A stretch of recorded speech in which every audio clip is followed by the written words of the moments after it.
There is something in the woods next to my remote town, by not necessarily. I live in a rural town, far away from the bustling urban cities that many people live in.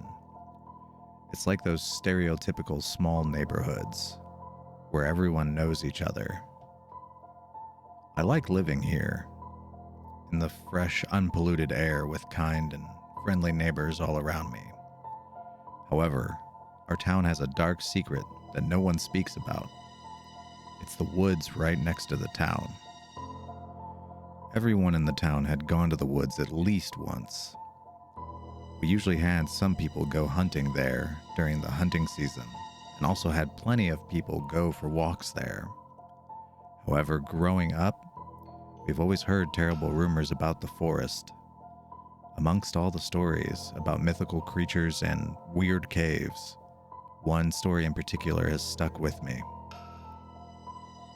The story goes like this.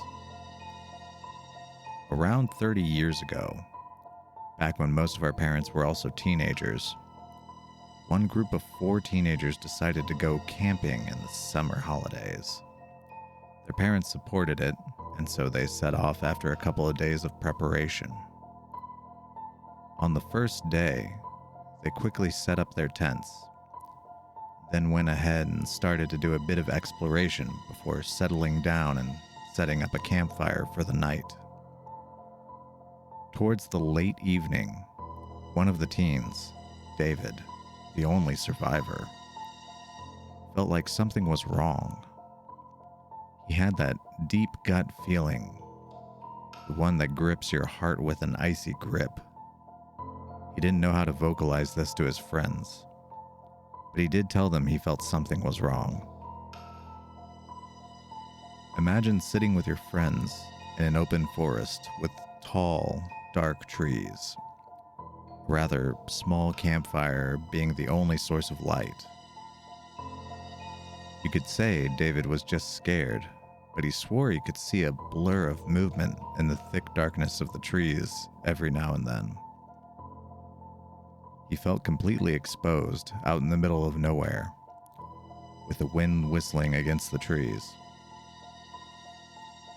And then it happened. His friend Richard also noticed the movement in the trees. It was subtle before, but now it constantly appeared all around them.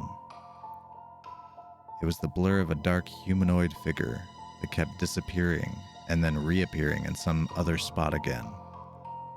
It happened to always be out of the perimeter of the light of the campfire, so none of its details could ever be made out.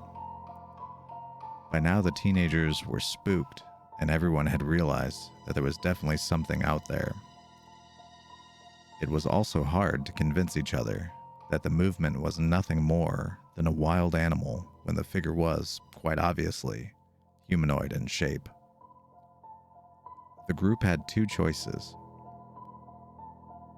to run back home quickly through the dark forest and be careful not to lose their way or trip and hurt themselves out in the middle of nowhere, or to stay put at the campsite and wait until the morning to return home.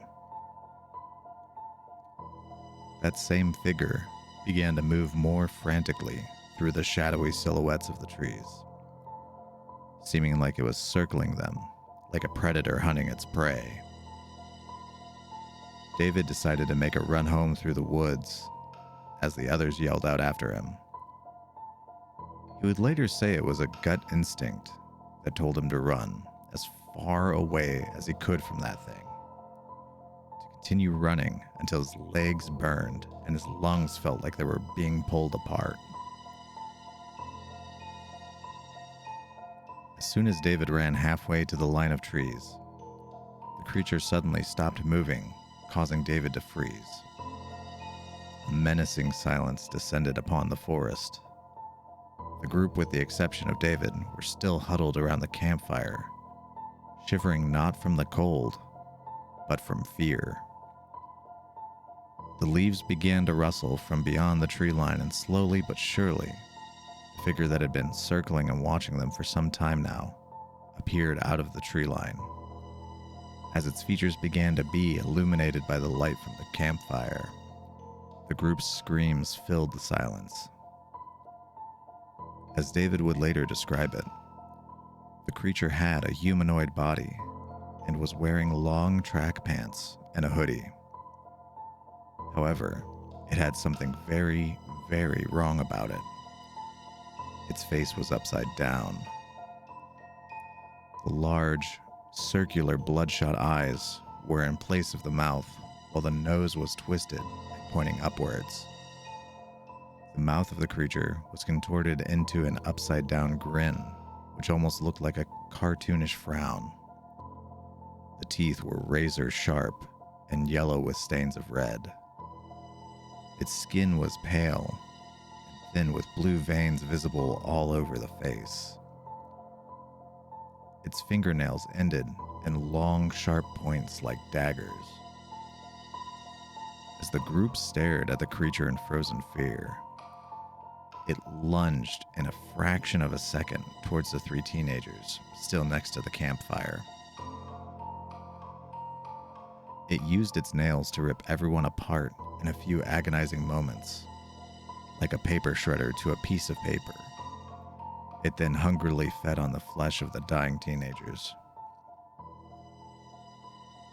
David broke out of his trance as soon as the creature locked its misplaced eyes directly with him. He turned around and began to run into the woods. The creature moved at an incredibly fast pace as it caught up to him in a matter of seconds. It grabbed David's arm and dug its nails deep into his shoulder until David's shrill screams could be heard from the town. It all happened in slow motion. David continued to pull away from the creature in a desperate attempt to run and get away from it, but the creature had a very solid grip of his entire arm. The creature had made one mistake, though, which let David survive. It had dug its nails so far into David's arm that after a few long moments of David desperately pulling away, his entire arm ripped away from his body. David would later continue running until he collapsed from blood loss. An early morning runner would find him by the side of the running trail, and he would make a miraculous recovery in a city hospital.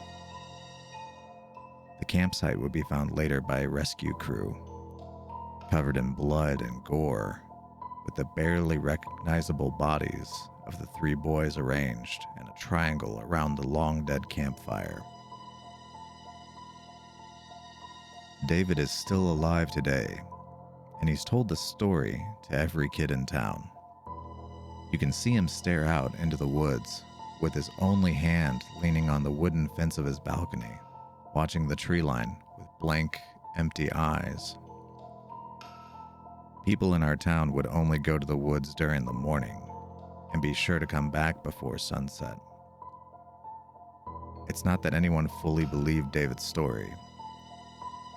Some thought he had developed false memories from the traumatic event, while some say he could have dreamed it up in his medically induced coma.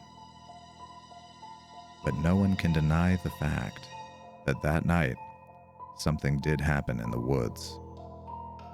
People may have tried to comfort themselves by not believing his story, but no one dared camping in the woods again.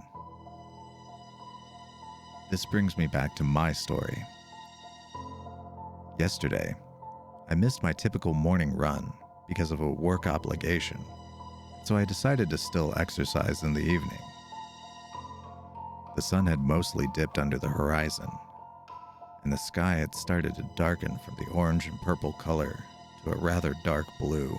The trees stood tall on either side of the trail where only darkness existed beyond the tree line.